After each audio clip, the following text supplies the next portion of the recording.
Namaste. Let's read chapter 6 of class 7th, book English, syllabus and CRT, Expert Detectives, part 1. As we walked back towards the clinic, Seven said, "He doesn't look like anything like a monster, Maya. But did you see how thin he is? May he is very poor and can't afford to eat. He can't be poor if he is a crook on the run, I told him. He's probably got millions of rupees stashed away somewhere in that room. You really think he's a criminal, Maya? He doesn't look like one. Nishad looked doubtful. Of course, he's 1-7, I said, and he certainly isn't starving. Mr. Mehta told us that Ramesh brings his meals up from the restaurant downstairs. But Maya, Mr. Mehta told us how he doesn't work anywhere, so how can he possibly have money to pay for food? Nishad said. Exactly, I exclaimed. He must have loads of money hidden somewhere, maybe in that trunk in his room. It's probably full of silver and gold and jewels and what rubbish, Nisad interrupted. I know I'm right. Stupid, I told him.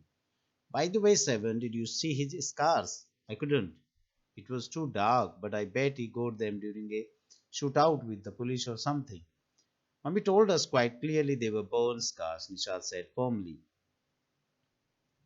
Perhaps the police had to set his house on fire to force him out, I suggested. Seven looked unsure. On the Monday following Mamma's birthday, Seven went alone with her to the clinic at Girgaon as I was spending the evening with his school friend.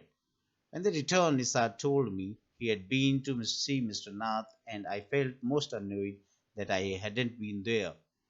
Seven had been quite upset about Mr. Nath's gaunt appearance and was sure that he was starving. He told me that he had knocked loudly on Mr. Nath's door that evening and said, "Open the door quickly, Mr. Nath." The man had opened it and I asked him, "Lost another marble?" He had obviously recognized my brother. "No," said Risad. He had taken the man's hand in his own and thrust a bar of chocolate into it. "Did you get a chance to peek into the trunk, Seven?" I asked. Nishal looked disappointed. "He didn't even ask me in," he said. Then he smiled, "But I did find out something, Maya. I went down to the restaurant where Ramesh works and talked to him." "Good for you, Mr. Detective," I said, patting him on the back. "I hope you questioned him properly." Seven looked pleased. Ramesh told me that he takes two meals for Mr. Nath every morning and evening and two cups of tea, one in the morning and one in the afternoon. Ramesh says he is not very particular about what he eats. It's always the same food, two chapatis, some dal, and a vegetable. Mr. Nath pays cash and tips well. Ramesh told me something very strange, Maya. Seven added. Almost every Sunday he carries two lunches to Mr. Nath's room, and the same man is with him each time.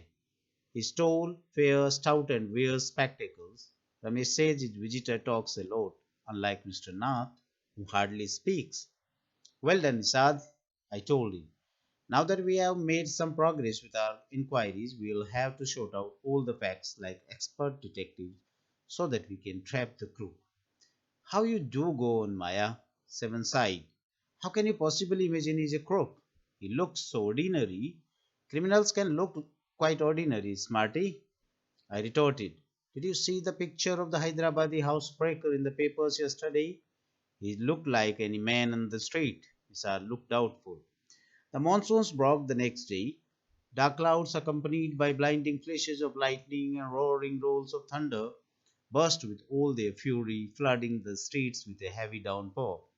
School was to have reopened after the summer holidays, but no traffic could move through the flooded roads, and there was an unexpected holiday. I thought I would spend the day time usefully. I sat at my desk in our bedroom with a sheet of paper before me.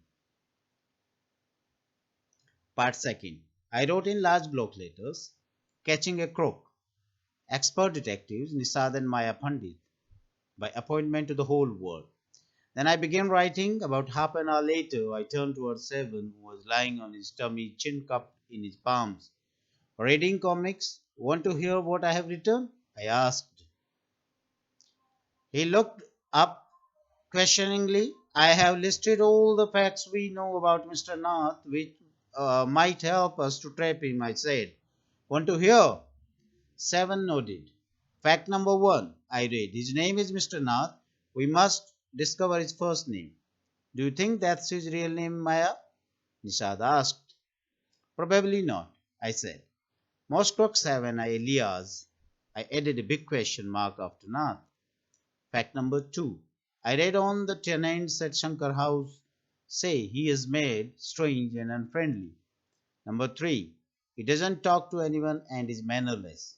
But he did talk to us, Maya, and Mama says he's very polite. Nisad interrupted. He only talked to us because he had to, I said, and since he was under Mama's medical treatment, he had to be polite. Fact number four. He doesn't receive any letters. Seven nodded. Number five. He has been living in room 10 of Sankar House for more than a year. I continued. Number six. He doesn't work and sits in his room all day. Number seven. The kids in Sankar House and even some of the grown ups are scared of him. Number 8. He has no visitors except for a spectacled, fair fat man who visits him on Sundays for lunch. Number 9. Food and tea are taken to his room by Ramesh from the restaurant downstairs. He doesn't care what he eats, pays his bill immediately, and tips well. That ends my list. Have I forgotten anything, 7? Nishad had obviously not been paying too much attention to my list of facts. All he could say was, poor man Maya, he must be so lonely if he doesn't have any friends. How can a crook have friends, idiot? I almost shouted. At least he has one friend, the one who meets him on Sundays, said Nishad. A brilliant thought occurred to me just then. That man must be Mr. Nath's accomplice in crime, I said. Maybe he keeps all the loot and he comes now and then to give part of it to his partner, Mr. Nath, for expenses. That's it. I'm sure I'm right. If you insist on calling him a criminal, I don't think I want to discuss anything with you, Maya, said Nishad angrily. He can't be such a bad man if he gives Ramesh such generous tips. Ramesh probably knows something about his past, so Mr. Nath must be bribing him to keep quiet, I said. Nisad glared at me with his arms tightly crossed across his chest. I was beginning to get fed up with him. How can we make any progress with our investigations if we take that attitude, Seven? I asked. I'll cooperate only if you give up this idea about him being an escaped crook, said Seven. You really make me angry. I almost hit him. I make you angry? You stupid! Off! I shouted. You make me mad. What is the point of all these inquiries if he's not a crook?